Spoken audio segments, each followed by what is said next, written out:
Hello, అందరూ ఎలా ఉన్నారు? బాగున్నారా? నేను మీ రేణుక. పచ్చి రొయ్యలు గోంగూర పచ్చడి చేశానండి. అది నా స్టైల్లో చాలా బాగుంటుంది. ఇలా చేసుకుంటే 2-3 నెలల వరకు నిల్వ ఉంటుంది. ఎలా చేసుకోవాలో ప్రాసెస్లోకి వెళదాం. ఫస్ట్ స్టవ్ వెలిగించి ప్యాన్ పెట్టి ఆయిల్ వేసుకోవాలండి. నేను 3 టేబుల్ స్పూన్ల వరకు ఆయిల్ వేసాను. పచ్చి రొయ్యలు తీసుకున్నానండి. వాటిని శుభ్రంగా క్లీన్ చేయించి తెప్పించారు. పెరుగులో వేసి కడుక్కొని చక్కగా ఆయిల్ కాగింది కదండి. ఆయిల్ కాగిన తర్వాత దీనిలో వేసేసుకొని ఇది ఫ్రై చేసుకోవాలి. దీనిలో ఉన్న వాటర్ అంతా ఇంకిపోయే వరకు ఫ్రై చేసుకోవాలండి.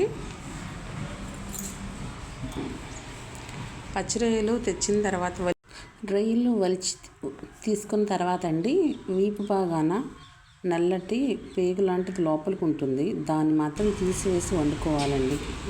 మనం ఏం చేసుకున్న రొయ్యని. అల్లం వెల్లుల్లి దంచుకుంటున్నానండి.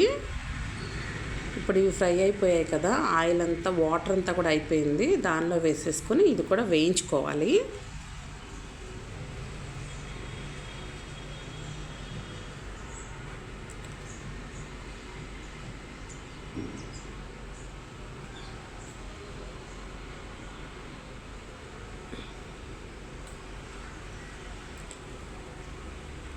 అల్లం అంతా కూడా వేగింది.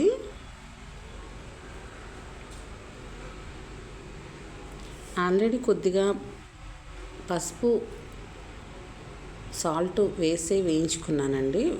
వేయించాను, కొద్దిగా లైట్గా వేసాను ఉప్పు.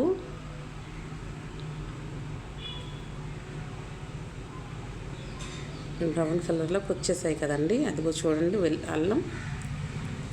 ఇప్పుడు మనం దీనిలో 4 స్పూన్లు కారం వేస్తున్నాను.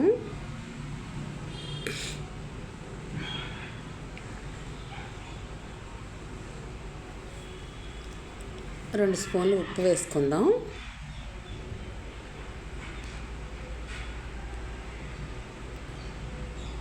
తగ్గితే వేసుకోవచ్చు కానండి, తీయడం కష్టం అవుతుంది కదా. 3 టేబుల్ స్పూన్లు వేసానండి నేను ఉప్పు. దీనిలో ముందుగానే మగ్గించి ఉంచిన గోంగూర వేస్తున్నాను. ఏం లేదండి, గోంగూర వలిచి ఓ బాండీలో వేసేసుకోవాలి. కాస్త వాటర్ వేసి మగ్గ పెట్టుకోవాలండి. ఆ మగ్గిన దానిలో 1 స్పూన్ కారం, 1 స్పూన్ ఉప్పు వేసాను. దీనిలో కొద్దిగా ఆయిల్ చాలలేదని చెప్పి వేసుకుంటున్నాను.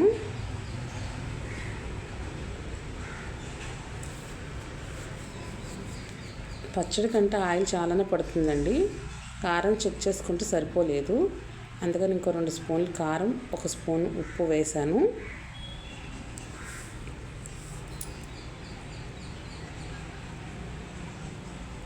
ఇప్పుడు తాలింపు వేసుకుందాం. తగినంత ఆయిల్ వేసుకోవాలి. ఒక 4-5 స్పూన్లు పడుతుందండి ఆయిల్. అల్లం, జీలకర్ర, ఎండుమిర్చి, ఆవాలు, జీడిపప్పు, సాయిపప్పు, కొద్దిగా మెంతులు కూడా వేసానండి. ఇవన్నీ వేగిపోయాక మనం రెడీగా ఉంచిన గోంగూర పచ్చి రొయ్యలు కలిపి ఉంచిన పచ్చడి వేసేసుకొని తాలింపు కలుపుకోవాలి. దీనికి శుభ్రంగా కలుపుకోవాలండి. ఈ గోంగూర జీడిపప్పు పచ్చడి మీకు నచ్చినట్లయితే లైక్, షేర్, సబ్స్క్రైబ్ చేయండి. ఎలా ఉందో కామెంట్ చేయండి. నా స్టైల్లో గోంగూర పచ్చి రొయ్యల పచ్చడి అండి. 7 స్పూన్లు కారం పట్టినట్టే, 5 స్పూన్లు సాల్ట్ వేసినట్టేనండి. సాల్ట్ పట్టింది. ఓ పెద్ద కట్ట గోంగూర కూడా పట్టిందండి.